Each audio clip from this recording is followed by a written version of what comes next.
بسم اللہ الرحمن الرحیم۔ السلام علیکم سامعین، کاشان بصیرت کے یوٹیوب چینل پر خوش آمدید کہتی ہوں، اور جو کتاب ہم پڑھ رہے ہیں اس کتاب کا نام ہے نفس المحموم، اور اس کی یہ سیکنڈ آڈیو ہے۔ ہم نے پچھلی آڈیو میں فہرست کے اوپر پورا اس کا جائزہ لیا تھا، کمپلیٹ کیا تھا، اور ماخذ الکتاب بھی پڑھ لیا اب ہم نے، اور اب ہم پیج نمبر 14 پہ پہنچ گئے ہیں۔ آئیے اس کتاب کے باقی مقدمہ ہیڈنگ ہے اور اس کو ہم پڑھنے کا آغاز کرتے ہیں۔ امید ہے کہ ہم بہت کچھ علم اس سے حاصل کریں گے۔ آئیے بسم اللہ الرحمن الرحیم۔ مقدمہ: ولادت حضرت امام حسین علیہ السلام۔ علماء حدیث اور عام و خاصہ کے ارباب تاریخ کا حضرت ابو عبداللہ الحسین علیہ السلام کی ولادت کے دن، مہینے اور سال میں اختلاف ہے۔ بعض کہتے ہیں کہ 3 شعبان، بعض اس کی 5 کہتے ہیں، بعض جمادی الاول کی 5 ہجرت کے چوتھے سال میں، اور بعض نے کہا کہ ربیع الاول کے آخر میں ہجرت کے تیسرے سال۔ اور اس قول کو شیخ ابو جعفر طوسی رحمۃ اللہ نے تہذیب میں اور شیخ مفید نے دروس میں اختیار کیا ہے۔ اس روایت کے مطابق کہ جسے سقط الاسلام کلینی عطر اللہ مرقدہ نے حضرت ابو عبداللہ صادق سے روایت کی ہے کہ امام حسن علیہ السلام اور امام حسین علیہ السلام کے درمیان ایک تہر، اور ان 2 اماموں کی ولادت کے درمیان 6 ماہ اور 10 دن کا فاصلہ تھا۔ مؤلف کتاب کہتا ہے کہ تہر سے مراد عقل، الف قاف لام،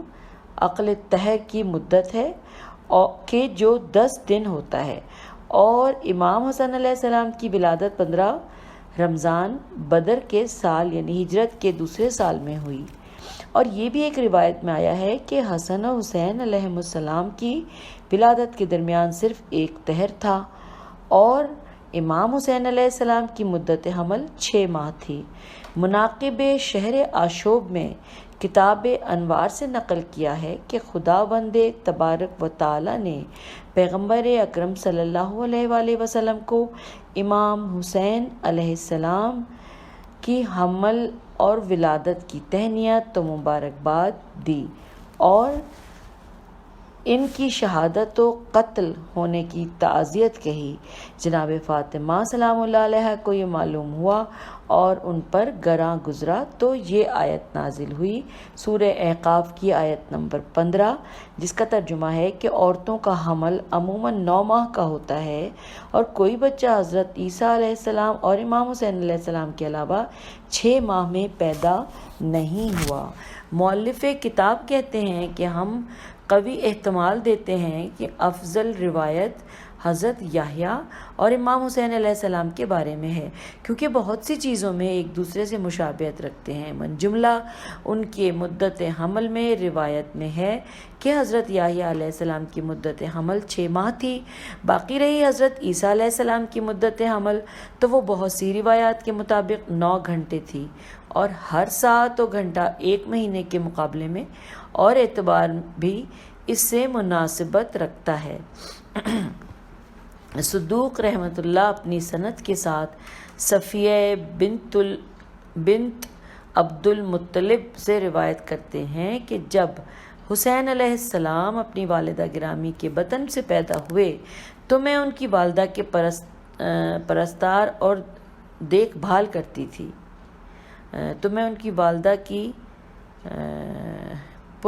پرستار لکھا ہے اور دیکھ بھال کرتی تھی۔ پیغمبر اکرم صلی اللہ علیہ وآلہ وسلم نے فرمایا، اے پھوپھی، میرے بیٹے کو میرے پاس لے آئیے۔ میں نے کہا، یا رسول اللہ، میں نے اسے ابھی تک پاک نہیں کیا۔ فرمایا، اے پھوپھی، میرے بیٹے کو آپ پاک کریں گی؟ یہ تو وہ ہے جس کو خدا نے پاک و پاکیزہ پیدا کیا ہے۔ ایک اور روایت میں ہے کہ انہوں نے بچہ رسول صلی اللہ علیہ وآلہ وسلم کو دے دیا تو حضرت نے اپنی زبان اس کے منہ میں دی، اور امام حسین علیہ السلام رسول خدا کی زبان چوستے رہے۔ صفیہ کہتی ہیں کہ میں گمان نہیں کرتی تھی کہ رسول اللہ صلی اللہ علیہ وآلہ وسلم انہیں دودھ، شہد کے علاوہ کوئی اور غذا نہیں دے رہے ہیں۔ وہ کہتی ہیں کہ بچے نے پیشاب کر دیا، تو رسول اللہ صلی اللہ علیہ وآلہ وسلم نے ان کی دونوں آنکھوں کے درمیان بوسہ دیا اور انہیں میرے حوالے کر دیا، جبکہ آپ صلی اللہ علیہ وآلہ وسلم گویا فرما رہے تھے کہ اے میرے بیٹے، خدا لعنت کرے اس قوم پر جو تجھے قتل کرے گی۔ تو آپ نے فرمایا، بنی امیہ لعنہم اللہ، ایک ستم گرو ظالم گروہ ہے۔ ایک روایت میں ہے کہ رسول خدا صلی اللہ علیہ وآلہ وسلم نے ان کے دائیں کان میں اذان اور بائیں کان میں اقامت کہی، اور حضرت علی بن الحسین یعنی زین العابدین علیہ السلام سے روایت ہے کہ رسول خدا صلی اللہ علیہ وآلہ وسلم نے امام حسین علیہ السلام کے کان میں ان کی ولادت کے دن اذان کہی، اور دوسری روایت میں ہے کہ 7ویں دن یعنی سفید سیاہی مائل گوسفندوں کا عقیقہ کیا، اور دایا کو ایک ران 1 دینار کے ساتھ دی، اور اس وقت ان کے سر کے بال منڈوائے اور ان کے وزن کے برابر چاندی صدقہ کی، اور ان کے سر پر خلوق سے، جو کہ ایک قسم کا عطر ہے، سے معطر کیا۔ اور سقط الاسلام کلینی سے روایت ہے کہ امام حسین علیہ السلام نے حضرت فاطمہ سلام اللہ علیہا کے علاوہ اور کسی عورت کا دودھ نہیں پیا۔ انہیں نبی اکرم صلی اللہ علیہ وآلہ وسلم کی خدمت میں لے آتے تھے، آپ اپنا انگوٹھا ان کے منہ میں رکھتے اور وہ اس قدر اس کو چوستے کہ 2 یا 3 دن کے لیے کافی ہوتا۔ پس حسین علیہ السلام کا گوشت اور خون رسول خدا صلی اللہ علیہ وآلہ وسلم کے گوشت اور خون سے خون سے اگا ہے۔ صدوق عطر اللہ مرقدہ نے حضرت صادق علیہ السلام سے روایت کی ہے کہ وہ جناب فرماتے تھے کہ پیج 16 کہ جب حسین بن علی علیہ السلام پیدا ہوئے تو خدا تعالیٰ نے حضرت جبرائیل علیہ السلام کو حکم دیا کہ خدا کی جانب سے اور اپنی طرف سے رسول خدا صلی اللہ علیہ وآلہ وسلم کو تہنیت اور مبارکباد دینے کے لیے 1000 فرشتوں کے ساتھ نازل ہو۔ پس جبرائیل نازل ہوئے تو ایک جزیرے سے گزرے، وہاں ایک فرشتہ تھا فطرس نامی، جو حاملین عرش یا احکام میں سے تھا۔ خدا نے اسے کسی امر کے انجام دینے کے لیے مقرر کیا، اس کے انجام دینے میں اس سے سستی ہو گئی تو خدا نے اس کے بالوں پر توڑ دیے اور اس جزیرے پر پھینک دیا۔ اس نے 700 سال خدا کی عبادت کی، یہاں تک کہ حسین بن علی علیہ السلام پیدا ہوئے۔ اس فرشتے نے جبرائیل علیہ السلام سے کہا، کہاں کا ارادہ ہے؟ جبرائیل نے کہا، خدا نے محمد صلی اللہ علیہ وآلہ وسلم کو ایک فرزند عنایت کیا ہے اور مجھے بھیجا ہے کہ انہیں خدا کی جانب سے اور اپنی طرف سے تہنیت اور مبارکباد دوں۔ تو اس نے کہا، جبرائیل مجھے بھی اٹھا کر اپنے ساتھ لے چلو، شاید حضرت محمد صلی اللہ علیہ وآلہ وسلم میرے لیے دعا کریں۔ تو جبرائیل نے اسے اٹھا لیا۔ جب نبی اکرم صلی اللہ علیہ وآلہ وسلم کی خدمت میں حاضر ہوئے اور خدا کی جانب سے اور اپنی طرف سے تہنیت کہی، اس کے بعد فطرس کی حالت بیان کی۔ رسول خدا صلی اللہ علیہ وآلہ وسلم نے فرمایا، اپنے بدن کو حسین بن علی علیہ السلام کے جسم سے ملا اور اٹھ کھڑا ہو۔ اس نے کہا، اے رسول خدا صلی اللہ علیہ وآلہ وسلم،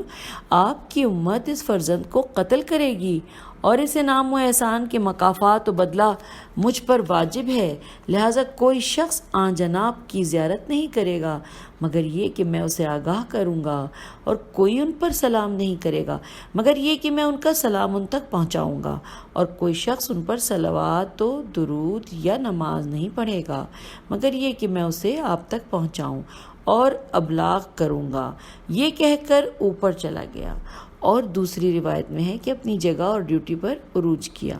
اور وہ چلا گیا، اور وہ کہتا جا رہا تھا، من مثلی یعنی مجھ جیسا کون ہے کہ میں حسین علیہ السلام بن علی و فاطمہ کا آزاد شدہ ہوں، کہ جن کے نانا احمد حاشر میدان حشر کے مختار ہیں، صلوات اللہ علیہم اجمعین، اللہم صلی علی محمد وآل محمد۔ شیخ طوسی نے مصباح میں روایت کی ہے کہ قاسم بن علا ہمدانی وکیل حضرت ابو محمد حسن عسکری علیہ السلام کی طرف توقی یعنی خط امام زمانہ خارج ہوئی کہ مولانا ہمارے آقا و سردار حسین بن علی علیہ السلام جمعرات کے دن 3 شعبان کو پیدا ہوئے، لہٰذا اس دن روزہ رکھو اور یہ دعا پڑھو، اللہم انی اسألک بحق المولودی فی ھذا الیوم۔ اس دعا میں ہے کہ ترجمہ پڑھ رہی ہوں کہ فطرس نے تو ان کے گہوارے سے پناہ لی اور ہم ان کے بعد ان کی قبر سے پناہ لیتے ہیں۔ سید کتاب لہوف میں کہتے ہیں کہ آسمانوں میں کوئی فرشتہ ایسا نہیں رہا جو پیغمبر کی خدمت میں نازل نہ ہوا ہو، ہر ایک نے آ کر آپ پر سلام کیا اور حسین علیہ السلام کی تعزیت کہی اور آن حضرت کو اس ثواب کی خبر دی جو امام حسین علیہ السلام کو عطا ہوگا۔ ان کی تربت رسول خدا کی خدمت میں پیش کی اور آن حضرت فرماتے ہیں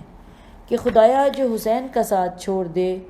تو بھی اس کا ساتھ چھوڑ دے، اور جو اسے قتل کرے تو اسے قتل کرنا اور اسے اس چیز سے فائدہ نہ اٹھانے دینا کہ جو حسین علیہ السلام کے قتل سے چاہتا ہے۔ ابن شہر آشوب مناقب میں کہتے ہیں کہ ایک حدیث میں آیا ہے کہ ایک دن جبرائیل علیہ السلام نازل ہوئے اور جناب فاطمہ سلام اللہ علیہا کو اس حالت میں پایا کہ وہ سوئی ہوئی ہیں اور امام حسین علیہ السلام بچوں کی عادت کے مطابق بے تابی کر رہے ہیں، تو جبرائیل بیٹھ کر انہیں رونے سے بہلاتے رہے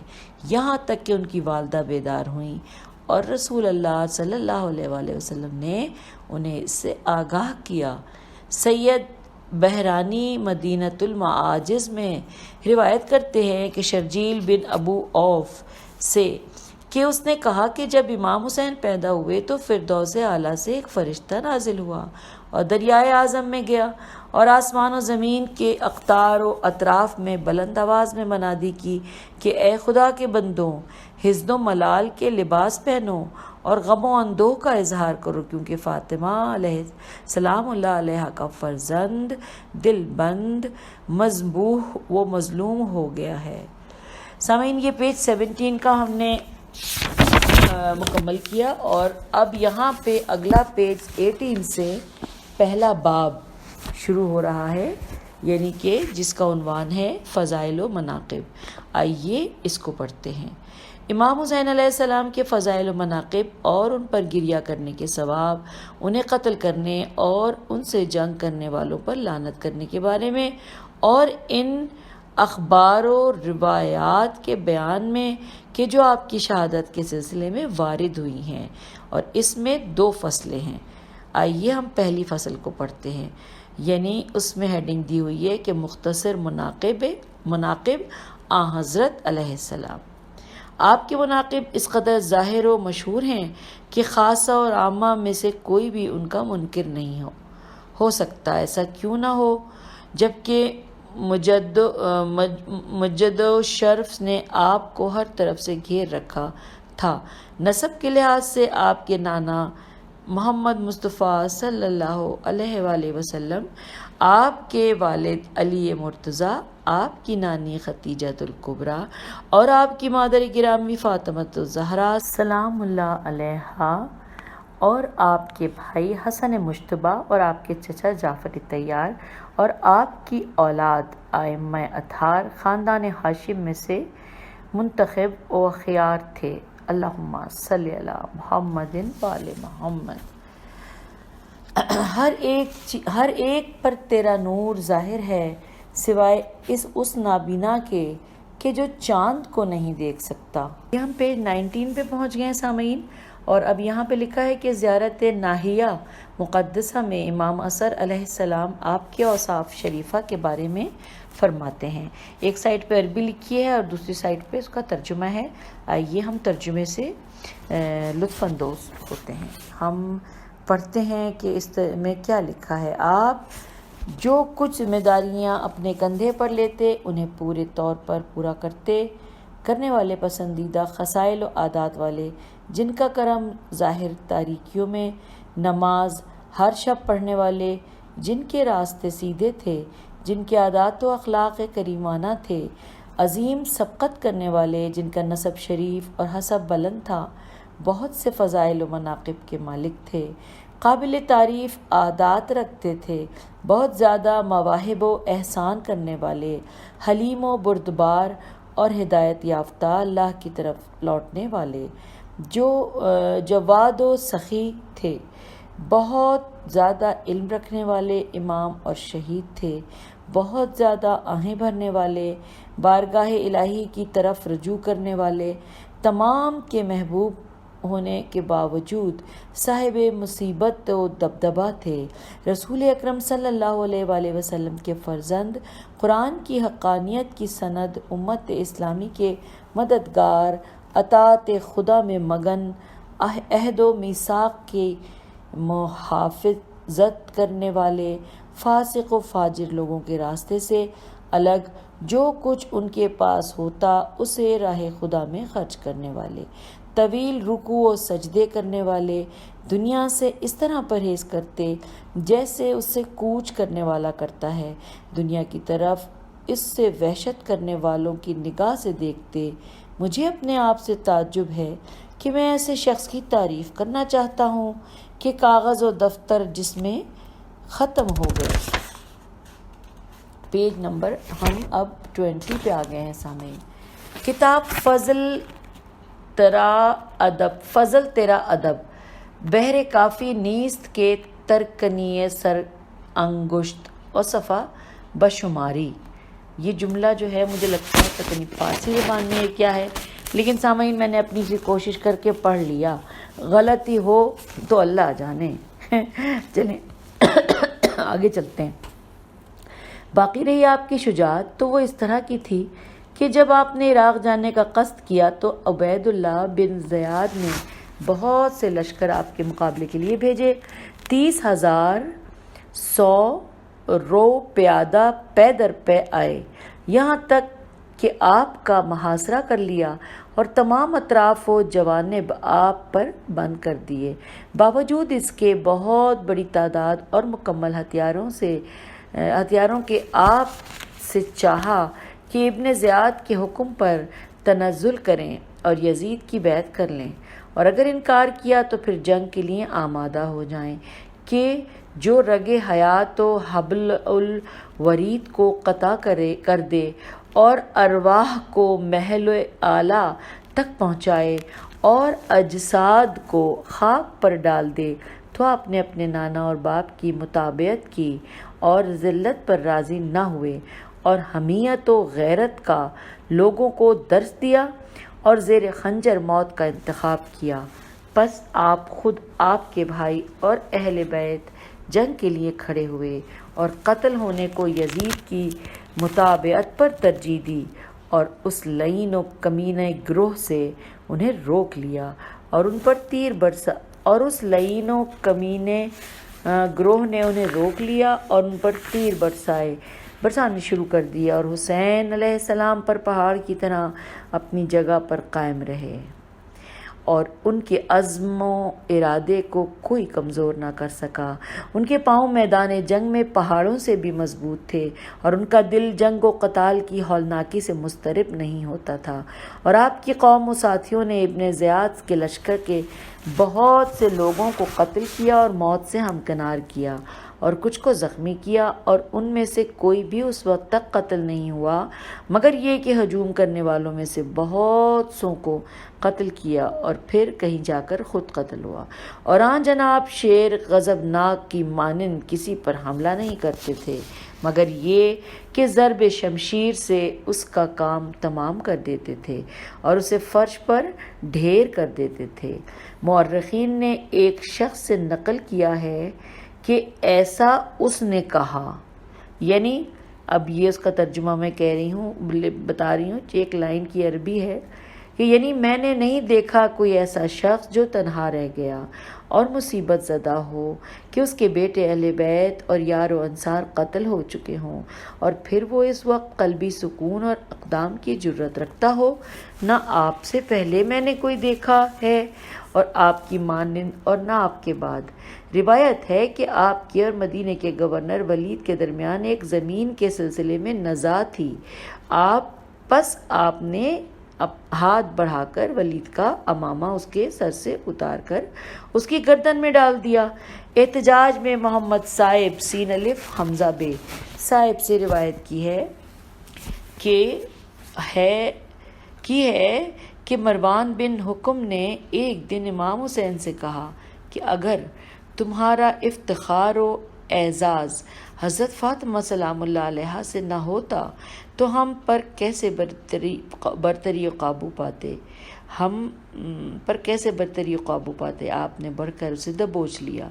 آپ کی پکڑ سخت تھی۔ آپ نے مروان کا امامہ اس کی گردن میں اس طرح لپیٹا کہ وہ بے ہوش ہو گیا۔ مؤلف کہتا ہے کہ جناب کی شجاعت ضرب المثل ہے اور آپ کے میدان جنگ میں صبر و تحمل نے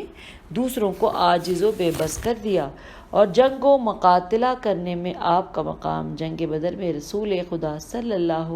علیہ وآلہ وسلم کی مانند ہے، اور آپ کا صبر باوجود دشمن کی کثرت اور یار و انصار کی قلت کے ان کے والد امیر المومنین علیہ السلام کی جنگ صفین و جمل میں صبر کی طرح ہے، اور اس مقام میں کافی زیارت ناحیہ مقدسہ کی یہ عبارت۔ سامعین، ہم پیج 21 پہ پہنچ گئے ہیں، اور یہ زیارت ناحیہ کے مقدمے کی جو عبارت ہے اس کا ترجمہ اب ہم پڑھنے جا رہے ہیں۔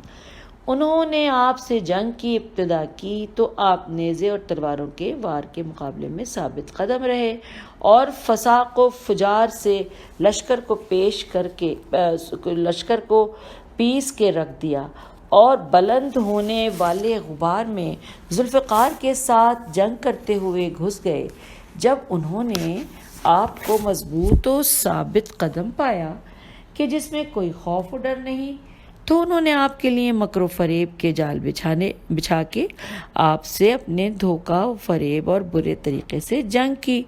پس لعین نے اپنے لشکروں کو حکم دیا تو انہوں نے پانی کے گھاٹ کو آپ پر بند کر دیا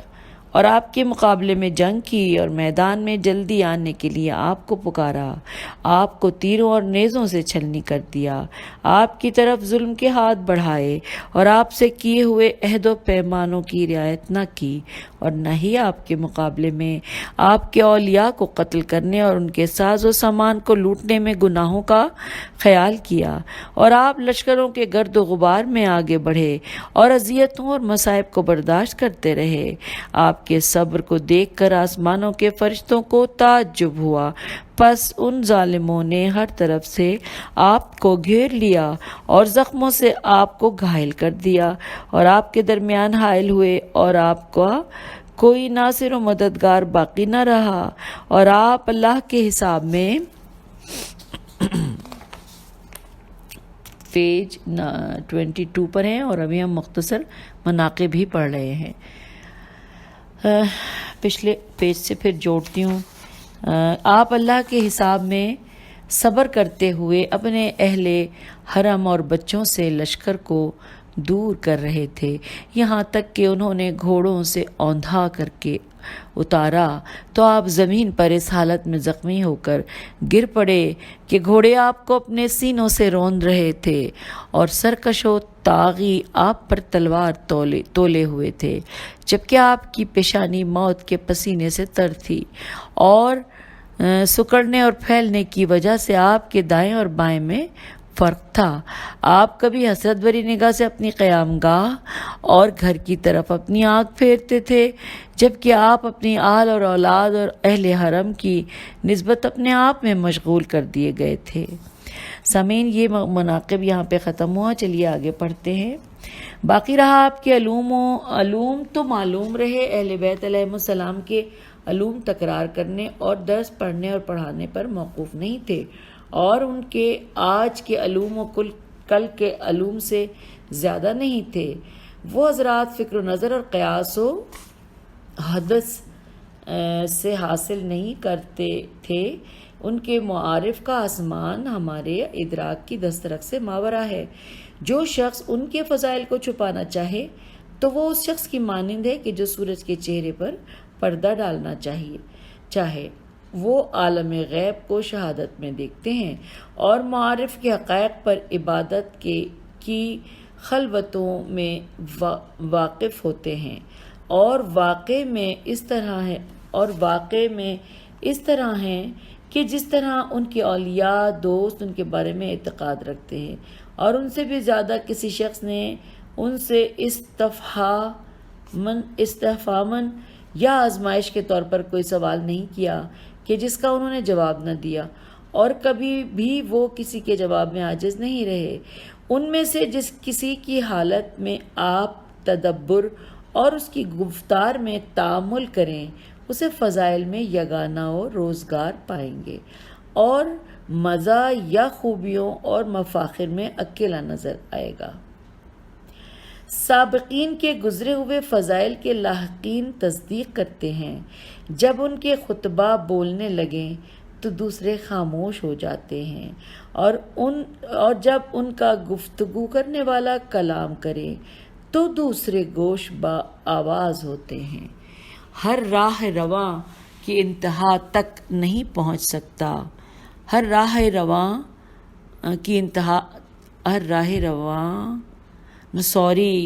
سامعین دیکھیے، مجھے لگتا ہے میں بہت پڑھنے میں گڑبڑ کر گئی، پیج 23 پہ آ گئی ہوں، میں پچھلا پیج دیکھ رہی تھی جی۔ ہر راہ رو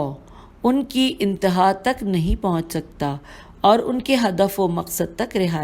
رسائی نہیں رکھتا، اور ان کی روش و طریقے کا ادراک نہیں کر سکتا۔ یہ وہ خصائل ہیں کہ جو خالق نے انہیں دیے ہیں، وہ اور مخبر صادق نے اس کی خبر دی ہے، اور فرمایا ترجمہ: ہم اولاد عبد المطلب سب لوگوں کے سید و سردار ہیں۔ آئیے سامعین آگے پڑھتے ہیں۔ رہا آپ کا جود و کرم، تو روایت ہے کہ حضرت فاطمہ سلام اللہ علیہا اپنے دونوں بیٹوں حسن اور حسین علیہ السلام کو رسول خدا صلی اللہ علیہ وآلہ وسلم کی خدمت میں اس بیماری کے زمانے میں لے آئیں کہ جس میں حضرت نے رحلت فرمائی، اور عرض کیا: یا رسول اللہ، یہ دونوں آپ کے بیٹے ہیں، کوئی چیز انہیں اپنی صفات میں سے بطور ورثہ دیجیے۔ تو حضرت صلی اللہ علیہ وآلہ وسلم نے فرمایا کہ حسن علیہ السلام کے لیے میری ہیبت و بزرگی کی میراث ہے، اور حسین علیہ السلام کے لیے میری بخشش اور شجاعت ہے۔ سبحان اللہ۔ تو روایت ہے کہ جناب مہمان کو دوست رکھتے تھے، اور سوال کرنے والوں پر بخشش کرتے اور صلہ فرماتے تھے، فقراء اور مساکین پر انعام و اکرام فرماتے تھے، سائل کو عطا کرتے، برہنہ کو لباس پہناتے، بھوکے کو سیر کرتے، مقروض کا قرض ادا کرتے، اور یتیم پر شفقت مہربانی فرماتے، اور حاجت مند کی اعانت کرتے، جس وقت کوئی مال ان کے پاس آتا اسے تقسیم کر دیتے۔ ایک روایت ہے کہ جس وقت معاویہ مکے میں گیا تو بہت سا مال، پارچے اور خلعتیں آپ کے لیے بھیجیں، تو حضرت نے انہیں قبول نہ کیا، اور یہ جوان مردوں کی صفت اور اہل کرم کی طبیعت و مزاج ہے۔ آپ کے افعال محاسن اخلاق کی گواہی دیتے ہیں۔ جاننا چاہیے کہ کرم کہ جس کی ایک قسم بخشش ہے، اہل بیت پیغمبر صلی اللہ علیہ وآلہ وسلم کامل اور ان کے لیے ثابت و محقق ہے، جو کہ ان سے تعادی و تجاوز نہیں کرتا، بلکہ ان میں بطور حقیقت اور دوسروں میں مجازن تھا۔ اسی لیے بنی ہاشم میں سے کسی شخص کی طرف بخل کی نسبت نہ دی گئی، اس بنا پر کہ جود و سخا میں بادلوں کے سابقہ و مقابلہ کرتے، اور شجاعت میں شیروں سے۔ حضرت علی ابن الحسین علیہ السلام نے شام والے اپنے خطبے میں فرمایا کہ ہمیں علم، حلم، جود و سخا، فصاحت، شجاعت اور مومنوں کے دلوں میں دوستی اور وہ گہرے سمندر اور ابر بارہ میں ہے۔ اچھا، یہاں پہ سامعین ہم پہنچ کے پیج نمبر 23 کے اینڈ پر آ گئے ہیں، اور میرے خیال ہے کہ ہم اس کو یہاں پہ روکے لیتے ہیں، اور اس سے آگے یعنی 23 کی بالکل آخری کی 2 لائنیں ہیں، اس سے ہم اگلی آڈیو میں شروع کریں گے۔ تب تک کے لیے خدا حافظ، فی امان اللہ۔